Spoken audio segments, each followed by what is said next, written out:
امروز 2 نفر از سیریا برگشته آمد. در یک روز. حاضر همین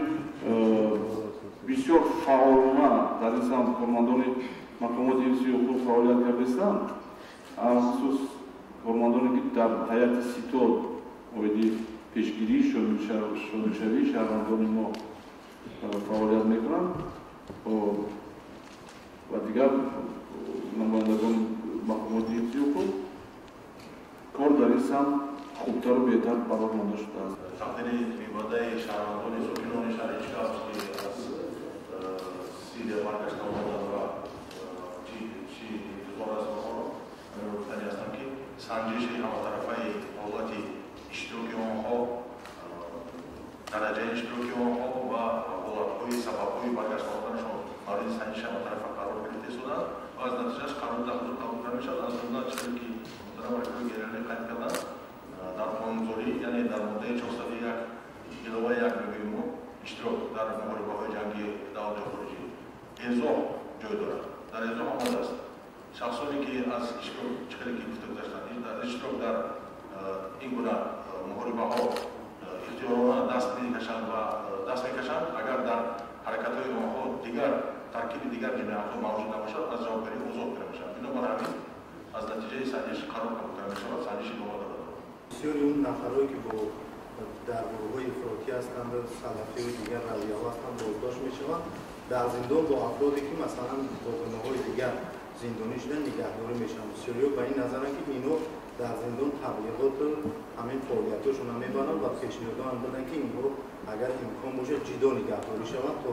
دیگران را ترغیب نکنند. این مسئله مورد بررسی قرار داشت و حالا هم قرار دارد وابسته به پیشگیری نمودن حالت‌های از جانب اونایی که در محبس هستند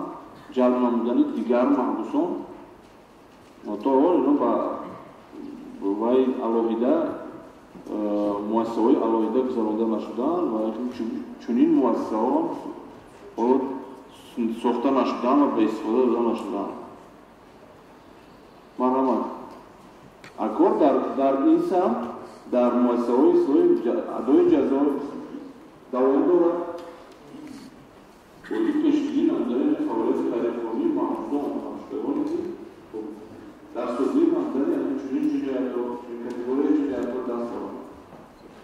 خب من نظر مورد از جنایت روزنامه ایسون باقون اول می‌خواستم برای همکاری نسبتی نشر ایسون باقون با کاتگوری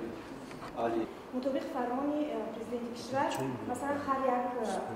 منصبدار باید دکلراسیا پیشنهاد کنه. پیشنهادی مثلا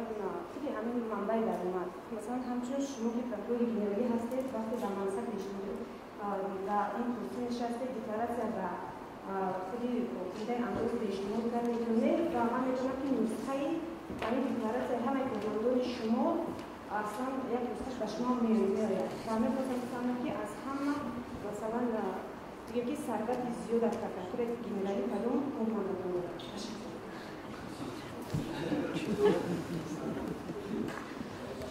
من شخصا هر سال طلبات مقرر کرده شده و مقامات دستدار و دکلراسیا پیشنهاد میکنم. این سال هم همچنین اگر با شما در کار باشد دکلراسیا شناس شدم شما شناس میکنم سبب رئیست کتاب شما راست نسخه من هم شناس میکنم هر سال پیشنهاد میکنم چه چیزی که دارم هست در آنجا کاچیز ما بیشتر دارم یک خونه یک درچه یک автомашина هر سال میشن میشن اینقدر شناس میشن خب در مقامات پروکراتور هم ثروتمندانی که شما در نظر دارید خیلی نیستند هست اویلایی که اعضای اویلا با بیزنس مشغول است و غیر و غیر است نمیتون علیگرفایی که شما کسی بگو خیلی علیگرفا نیستن اکثریتی کلی کارمندان مقامات پروکراتور تازه کار میکنن صادقانه کار میکنن همون یک تا دو تا حالتهایی که دست به اداره کارگزاری میزنن اونم خودمان رو مشغول میکنیم از مقامات مخصوص گردانشده که اشغال میکنن و در اشغال کردن با جوابداری جنایتی کشیدن барас кумар мирасонем. Таи моҳои охир ба назар мерасад, яъне ниҳоди шумо бо ҳизби намзад рад бадалҳое сурат мегирад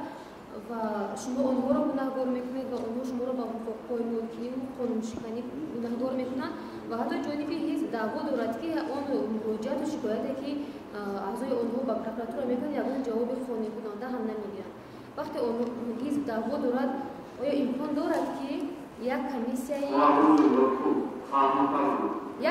бо салоҳат, яъне таҳти роҳбарии шумо тартиб дода шаваду яъне он шикояту далелҳое ки ҳизб мекунад баррасӣ карда шавад? Тахминан он саволое ки шумо гузоштед, тахминан такрори ҳамон чизҳое ки дар инамин мақолаи гуфтагии ман ба чоп расидааст, яъне шумо овардед ҳамчун мисол хабари мақомоти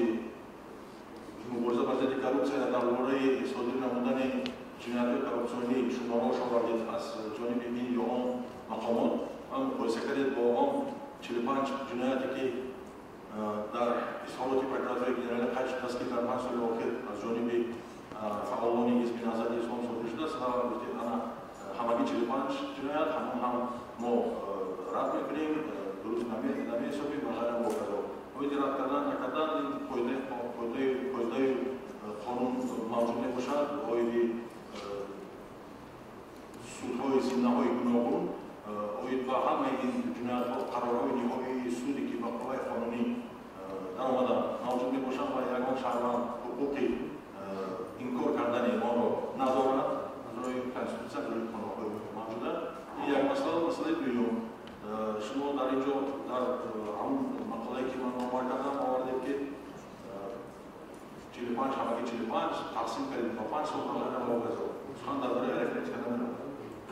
Сухан дар бораи моҳият ва хусусияти ҷиноят намерам.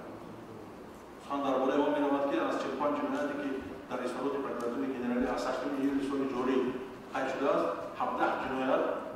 ин ҷиноятҳои вазир ва махсусан вазние ки хусусияти экстремистӣ ва террористӣ дорад. Яъне ба